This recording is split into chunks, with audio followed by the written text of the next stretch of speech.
Alors, bienvenue, welcome everybody. So we're kicking off something that's hopefully going to be a big thing here.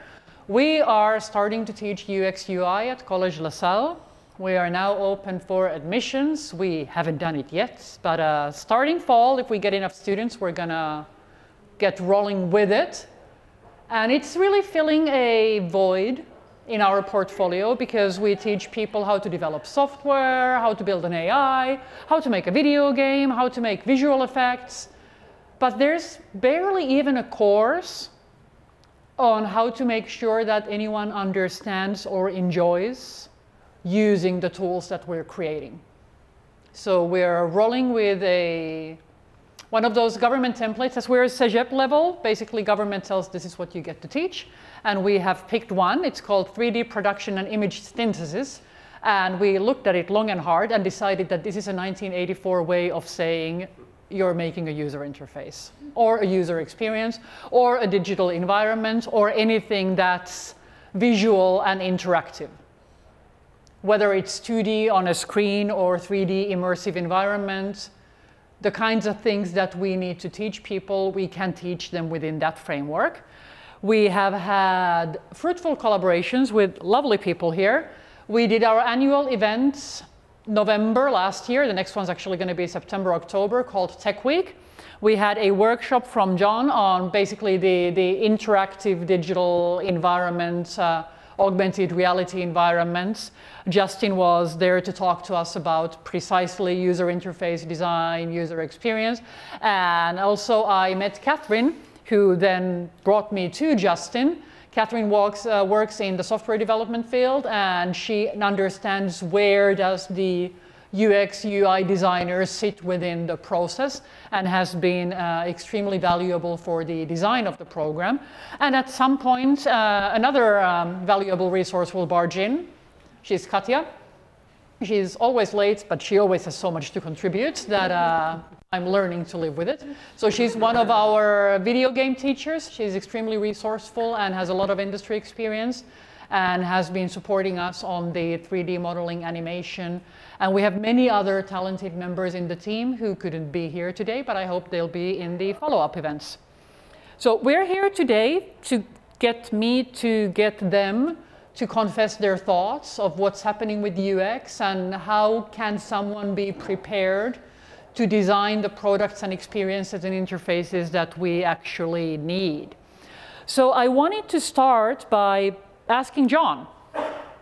You know how for the past decades, tech bros have been telling us that we're all going to be wearing these visors and everything's going to just happen like Star Trek, that we're just going to print our food and visualize our environment, and Mark Zuckerberg wants everybody to be in the metaverse and have a meeting there. Do you think it's happening? Do you think it's already happening, soon to happen? And is it going to change the way we interact and experience tech solutions? Yes and no. I think that it is changing quite rapidly, but not necessarily in the way that we think, and maybe not as explicitly. It's it's subtle, but at the same time, it's about people's responses to it. So that's kind of what I'm interested in when we talk about UX design, is more coming from the consumer side of things. How do people interact with technology? And I think a good example of this is, all the guys that are coming up with these technologies like AI and all this, conversational agents. I recently rewatched Star Trek Next Generation, and that you can tell how that informed how these guys are thinking, right? Because they're always walking around this spaceship. I don't know if you're a Trekkie. Well, they're always talking to the spaceship. They're always like, "Hey, computer, do this. Hey, computer, do this." That's the way that I see people interacting with information and AI specifically now. I think people are adopting it. They're doing it on their phone. They're doing it on the screen. I mean, a lot of it is still text and text-based, but I think the ideal interaction is really, the appeal of it is that you're conversing with somebody. Follow-up question though. Yeah. Aren't the people in Star Trek so much more polite when they talk to the computer than people around us today? Yes, yes, but they're also wearing unitards, so that's probably something that has to do with that. If we had little insignias that we had to tap, we'd be nicer to Alexa. Yeah, yeah, it's not hiding so much in their clothes. That's probably it. But I think fundamentally, that's that like my point in bringing that up is that's a utopian vision that has informed the direction of how people are developing these technologies, and what the reality is compared to that is that it's always going to be different. And I think it's always going to be informed by our own day-to-day lives and how can we fit that in, or how does it make our lives easier or better, or, and sometimes easier is not necessarily better either. And that's something that we're going to hopefully talk about today. Thank you. So Justin, the point that everything's kind of like surrounding us now and we're just talking to technology. How do you feel that this kind of constant distraction and being embedded in multiple tasks and interactions at any given time, none of which are gaining our full attention, how does it change what a UX designer do when you know that no one's ever going to finish typing that text or ordering that pizza or paying their credit card bill without doing 7 other things during? Yeah, it's a big challenge, I think it's actually kind of exciting too, because we have to plan for the short attention span. We have to plan that people will definitely get interrupted. It used to be that you would always kind of plan the happy path and then figure out the edge cases, but now it's much more kind of almost the opposite. You kind of figure, what could go wrong? How do I build in the robustness? How do I build in the saving where I was, or when does that expire? All of those types of ideas, so that it feels like the system remembers me in a good way and isn't, hey, don't forget your cart. Hey, I think annoys me more than those sites where it's like you have 20 seconds to finish your transaction. I'm like, well, I didn't want to buy it anyway. Keep your stuff. Exactly. I'll buy from someone who just lets me, I don't know, answer this email, go to the bathroom, feed my cat, get some lunch, stop the counter. So, do you have any examples of situations where either the way that we used to do it is no longer viable because we no longer have the patience to it, or that the way that we used to do it is no longer viable because younger people don't have the mental model for it anymore? Like click on a diskette to save. I think it makes sense to people my age, but people half my age, they have no idea what the symbol's for, and they barely understand what does it mean to save a file. Yeah, I think we're seeing a lot more like direct interactions rather than text-based, as well as the iconography is always evolving. But there is a type of iconography that is a throwback. It becomes conceptual instead of based in a real thing, and a lot of people still do know that the trash can is delete. So, just knowing what those things are, though, I think that's a challenge. Like, newer UXers kind of used to be able to kind of work out of libraries or what now, but now we have a lot of UX research, so you don't have to kind of go find these things yourself. You look up the literature. What do most people expect this functionality to be signified by? Signifying meaning what is the visual that attaches to the task, and then just use that one. Like, basically, it's forcing us to take a step back from being purely creative and thinking much more in terms of like, what is everyone used to? And do I need to innovate away from that? Or can I get by with what everyone's seen and it's just a really fast, seamless experience? And for how long do we keep these kind of like icons and symbols? Like when I'm answering a phone call on this thing, the green button has this like handheld, like the hand part of a phone that you would pick up. I haven't physically seen one, probably in 30 years, but it's still on the button. So at what point would you tell a younger colleague that they don't have to put it there anymore? Yeah, I mean, what we do a lot is secondary research. We look at what the biggest names are doing, and they're, to be honest, I mean, nobody likes to say this out loud, but they kind of do shape the market. So if if Facebook changes the arrow for a different iconography, everyone is on Facebook. Most people have seen that. You want to change and go with it. So the real answer is it depends, but wait for the big ships to do it and then follow suit. Yeah, and even on a design level, right? Like Google has their materials exactly specs, and Apple has their own. And the reality is that all your phones are either Android or iOS. So you're used to certain types of user experience flows. Totally. Right? So yeah, I totally agree with you. Like, it's a matter of, okay, is there a benefit to changing that? Yeah. Are you actually offering something new to the user? And more importantly, are they going to figure that out on their own? Like, are they going to get it? Exactly. You know, so that's the risk in trying new things with this sort of these types of interfaces at any time, right? And now more and more, and you can correct me on this, it's like, I feel like, yeah, we're just following what these larger companies can do, because they can try different things and fail and not lose all their, you know. Well, plus they have these giant user bases, so if something is not intuitive, they learn it right away. Yeah. So you don't have to go out and like tank your whole business trying to find out.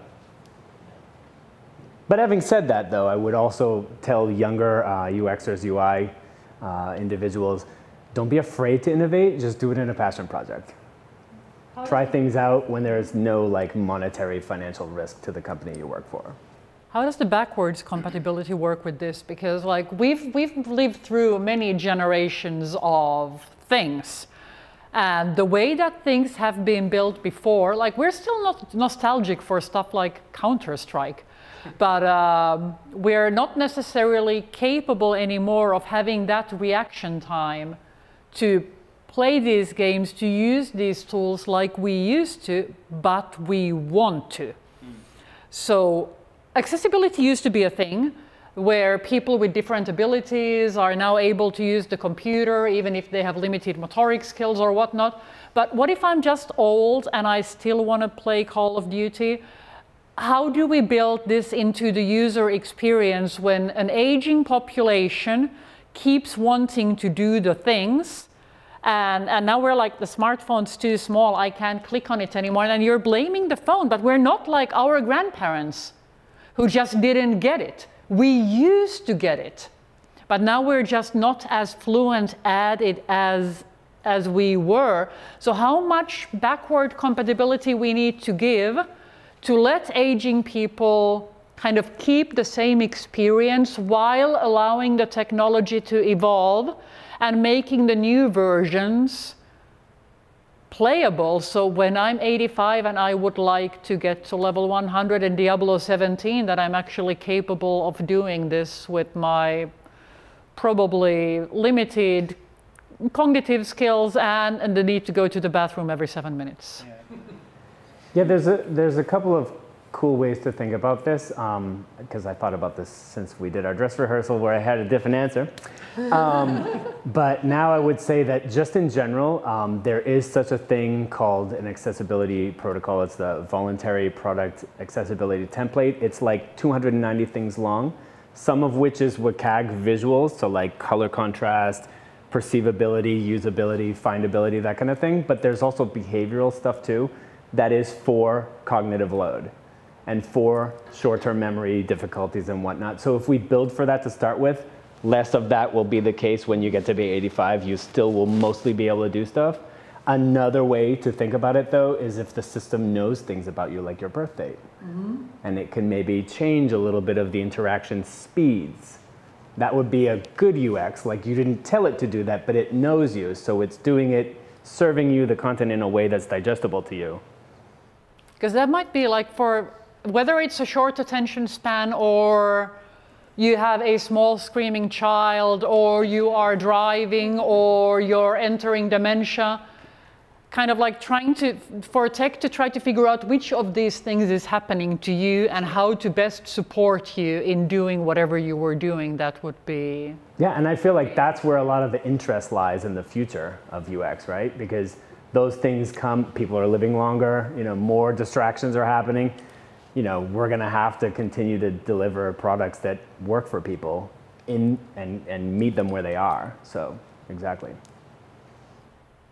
Do you want to weigh in? I really find the subject of personalization very fascinating, and designing systems that allow for that, right? And right now, it seems like nobody cares about how their data is being managed by other companies. So your data is out there. So you're signing up for these companies to collect data on how you behave. And one of the benefits that could come from that is that you have a more personalized experience, something that's designed more for your abilities or capabilities or preferences, in whether it's a game situation or even in your car.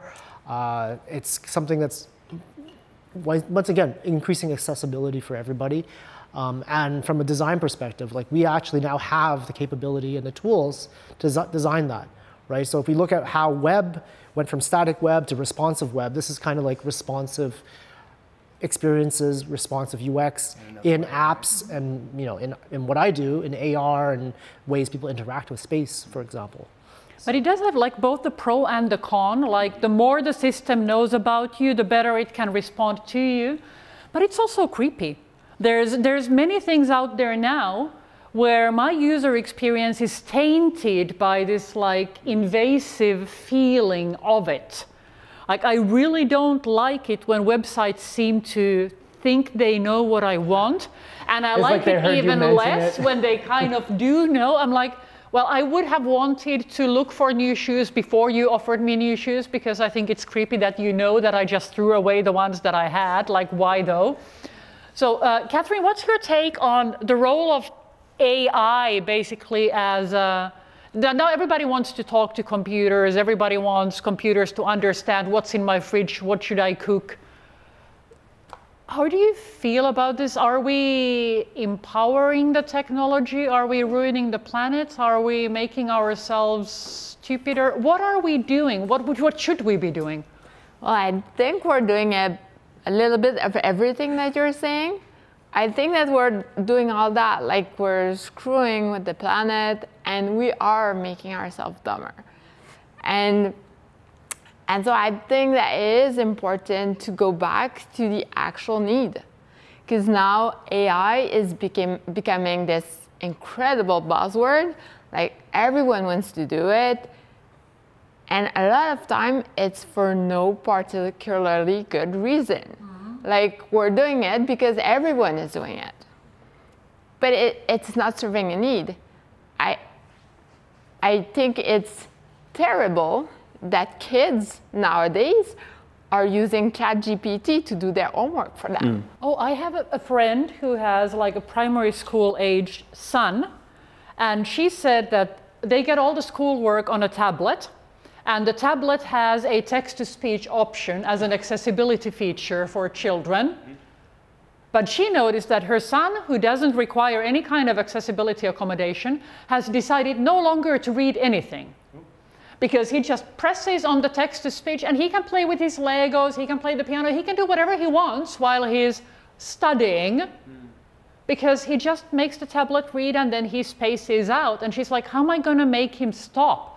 How am I going to make him want to pay attention, to understand, to put the learning center stage when fun and doing whatever the boy wants is center stage, and homeworks is the thing that he forgot he pressed play on before he went to the park?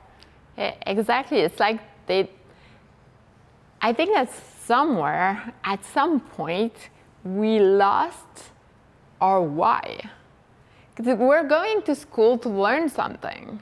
We're not going to school to do tests or to perform in tests or to do homework. We're going to pass the time where parents are at work, because it also seems like I'm being punished to send me to school so that mom and dad don't have to worry about me burning down the house. Exactly. But like the objective, the purpose of all of it is kind of lost. Yeah, exactly. And I think it's everywhere. Like I have school-age kids, and I do see it that they lost it. Everyone lost the reason why they're there. And it goes with everything we're doing. Like we're doing stuff just because. So basically the user experience of education, the learner experience is lost. Exactly. Why are we doing it? Like why is that exactly the same thing as when we're building a product? Why are we doing it? I've seen a lot of artists with a similar kind of frustration. that why would you draw something? Why would you compose music? Why would you write poetry? Why would you perform a theatrical piece?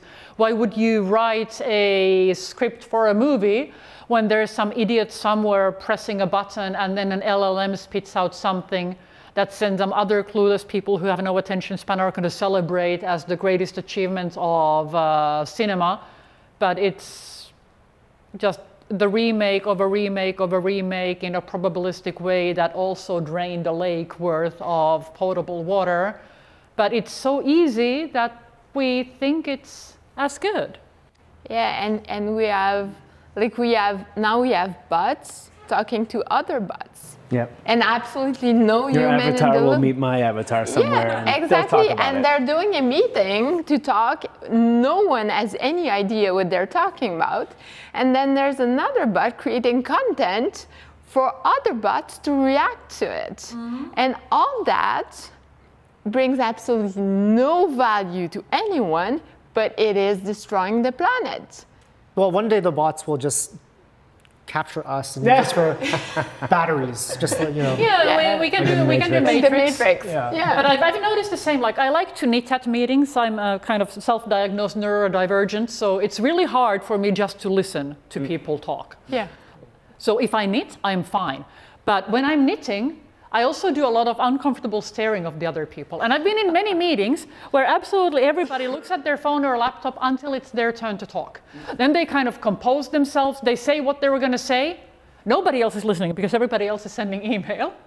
And then they just do this by turns, and I knit and I look at them like, this is super weird. But it's happening electronically as well. So first you write the paragraph, then AI makes it into this 3-page memo that you mail to someone whose AI makes it into a paragraph and then reads it out loud to them. And I'm like, why though? Because you could have just called the person and said those 30 words and not involve any of this and not risk the misunderstanding. So how can, like, what's the responsibility of a UX UI person to help people understand it? Because AI looks really impressive. It looks extremely impressive because it's doing this kind of like plausible generation of whatever it was trained with. Plausible generation of images, of music, of text, of whatever. There is no intelligence in it and none of it's artificial. It's all basically intellectual property theft, just done at such a, like you put everything in a blender so no one can actually call dibs on the copyright anymore. But it's not what it appears to be. How can we build products that allow the billionaire tech bros behind them to still feel like they're leveraging AI, but helping people remember that no, ChatGPT isn't your friend, it doesn't love you back, and you shouldn't ask it for financial advice? I think that was directed at me, so I'll answer it. It's directed to society, but you directed can to anybody. Yeah. Well, first and foremost, 2 bad things I think will happen in the short term, which is you're going to get a flood of this crappy content because some people don't know the difference. Less people than we think, though, I would say. It always looks a little too shiny. It always looks a little too airbrushed. Yeah. It doesn't look grainy and gritty like life is. I would also say, back to something John was talking about earlier about the AR, VR thing, we still need to think about the why there too, because in certain instances, that's a great way to deliver educational material, for example. Mm-hmm. But for like living, the whole reason why the metaverse like crashed, burned, and it blew up in a million pieces is because people don't want to live in the computer. They actually don't. And if you need to see if I'm telling the truth, is he charging cyber dollars or is he charging real dollars? He's charging real dollars. So even he knows that we want to live here in the real world. And I think it goes back to what Catherine was also saying, like AI is a great tool for certain stuff. Summarization, what is this very complicated, technical jargony manual write, about some optomechanical software I need to use. What is it really telling me? In layman's terms, spit it in, copy paste, it'll tell you, and it's very good at that. But for true delivery of like educational material or making you jog your own grace cells, we say in English, like it's really not going to do that. And there's a reason why like you're going to see the stupefaction of people as well.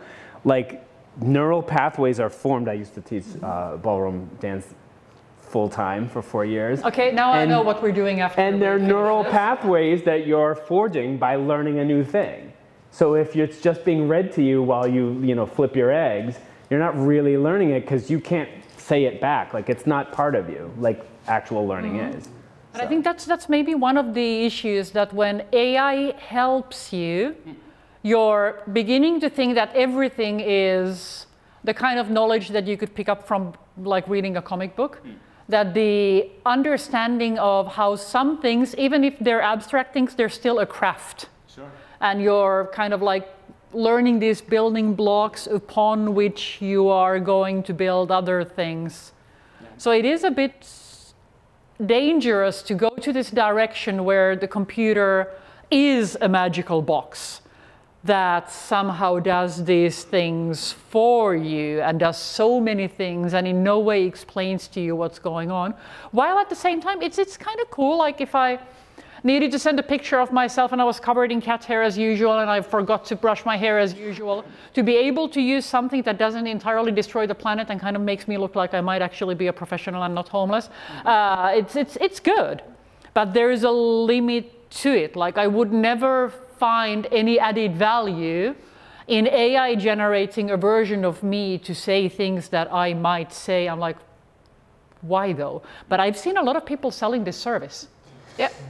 I mean, people will sell whatever you'll buy. That doesn't mean that it's like a needed thing in the world, which to your other part of the question, like how do we as UX designers, we have to be ethical. Like there's certain types of market sectors I won't work for.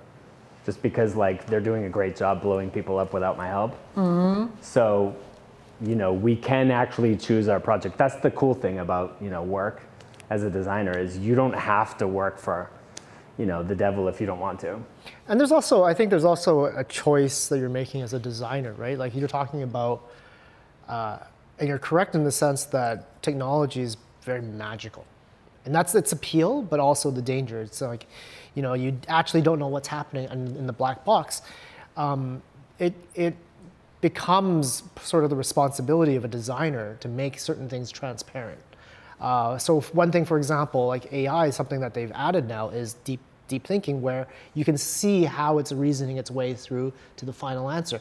That's one step of how that UI or that UX user experience has been improved, right? So you're not coming up with this random answer, you don't know where it's coming from. And what that transparency does, it reinforces sort of this sense of trust between the user and the technology. There's a little pitfall though, because it works for people who have reasoning skills. A person with reasoning skills will be able to validate if the AI reasoning makes sense. A person without them will be completely happy with whatever reasoning steps the AI provided to them. But that's part of the user experience design, is right. You're identifying what the user personas are, who you're writing the stuff for, who you're designing it for, and once again, it's about it's a balance between accessibility, transparency, and at the end of the day, like usability, right? So that whether going back to value propositions, if does it create value for you as a user enough to entice, and typically, even as a business, you want to reach as many people as possible, get them to do certain things, and make it convenient for them, and hopefully convenient enough so that they're going to give up money for that, right? And at the end of the day, like that's the role of a UX designer, is to balance all these concerns and find a way to kind of mediate that in that general experience. Is it easy to be a chameleon UX designer who can kind of go from like an entertainment context to a finance context to a healthcare context? Or like, how transferable are the skills? Because of course, the kind of message and the experience you're trying to convey, the task you're trying to achieve is drastically different in different spheres of application. So yeah. I would say that it's easier than people think, and generalists in UX are sought after, I can just tell you. So if you, because I mentor UX designers all the time, those mentees who have very high specialization really need to stay in that lane because it's difficult for them to switch.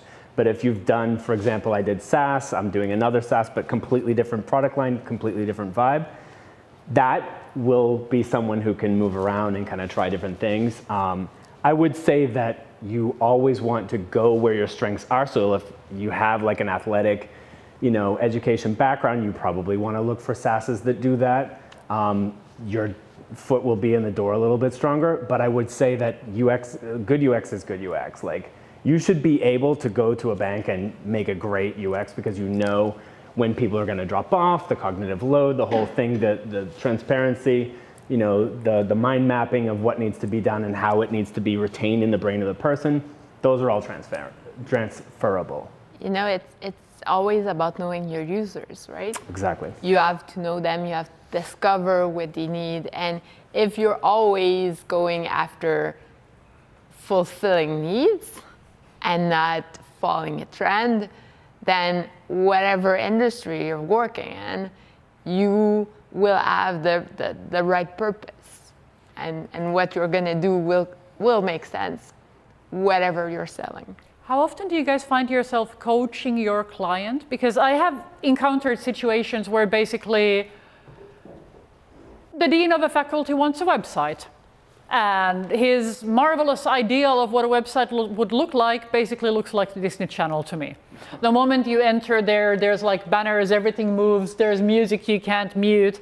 And I'm like, literally nobody except you wants this, because most people just want to know when's my exam or by when do I need to drop this course.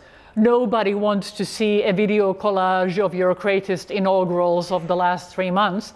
So how much of your user needs do you find kind of to be reliable, and how many are in some way, let's say, either misunderstandings or that the person who wants to represent the user is actually the boss of the boss of the boss of the user, and then the whole thing's just as a user, I want to A, B, C, D, having never talked to the user.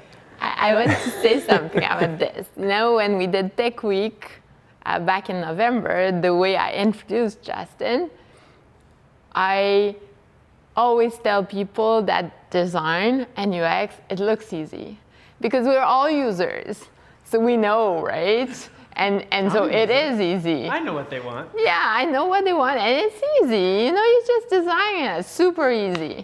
So that's why I think that's precisely the reason why we need to manage our clients, because they think they know, because it looks so easy.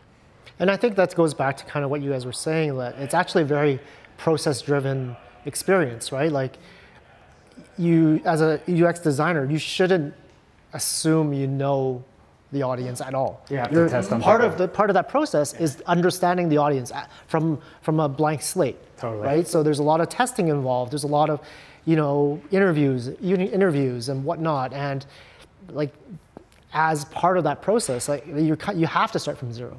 Absolutely. But it's the same thing about defining the why, because if you just ask people what do they want, they're gonna describe something they saw in a different context, and that's actually not why any of this is happening, but that's what they think they want, because that's the kind of like the closest match. They're doing like kind of like K nearest neighbors, that I want something that's like this, and you need to dig into the why do you want it? Who's going to do what with this? What's the like reasoning behind of the existence of the thing that you are building? Yeah, and one thing I would say to your point about the finessing of the client expectations, whenever I've leaned on data or like actually spoken to users and come up with this is what they actually say, or here's the interview, this is what they actually did, most people don't argue against that. It's very rare.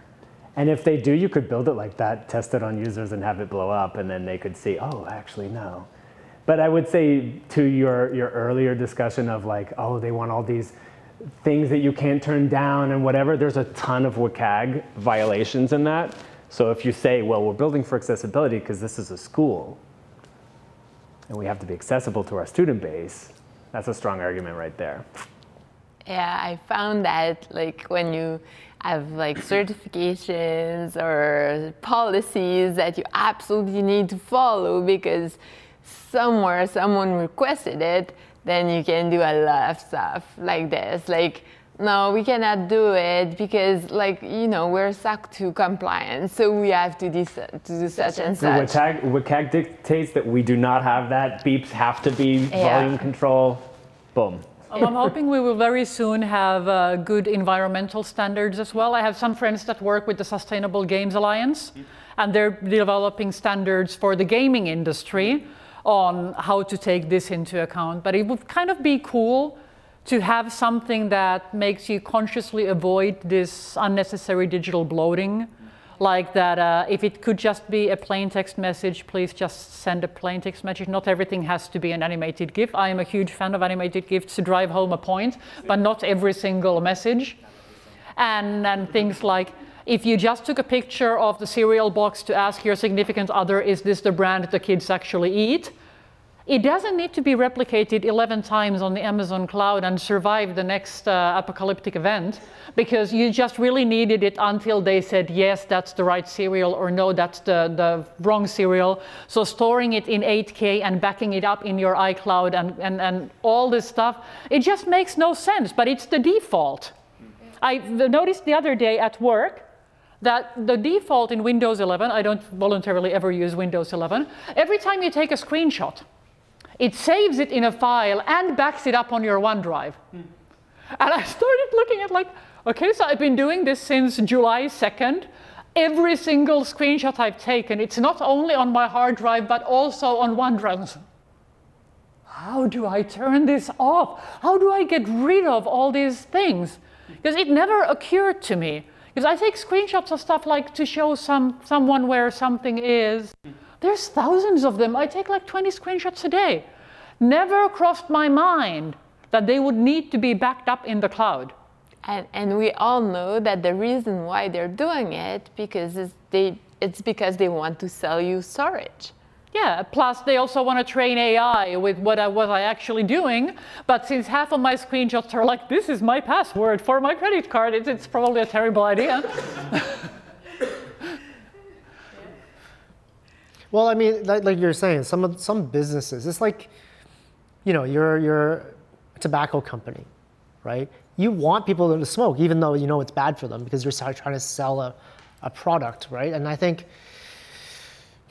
that's just the nature of businesses, right? And what it comes down to as a designer, or as a creator, or as a user, is like you just have to make choices, right? You have to make choices on what you do, and I think there is something insidious like that, where they may kind of not do it on purpose. You know, they don't make it transparent on purpose, or make that setting there on purpose.